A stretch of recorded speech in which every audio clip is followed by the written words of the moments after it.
Praksis Online er et samlet koncept, som består af 3 delelementer.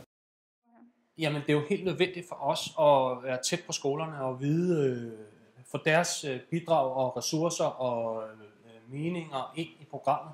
Så derfor har vi fra starten af satset benhårdt på at få lavet nogle tætte samarbejdsaftaler. Og vi har faktisk lavet samarbejde med 8 skoler, som er gået strategisk ind i det her. De 8 partnerskoler hjælper os med at lave et rigtig godt, kvalificeret, praksisnært læremiddelmateriale. Det vi oplever som værende en fordel ved at lave elektronisk baserede læremidler og interaktive læremidler, det er, at læremidlerne de bliver mere levende for eleven, og de bliver mere spændende for eleven at gå i gang med. Men eleverne logger sig ind på Praksis Online, og så kan de sådan set flytte sig rundt og bruge læremidlerne overalt på skolen, om de sidder i bussen eller derhjemme, eller når de er i bevægelse. Vi er klar med vores webbøger, og vi er klar med i-praksis, og det vi arbejder på lige nu bliver at få det til at hele til at spille sammen, så vi er klar til 1. august.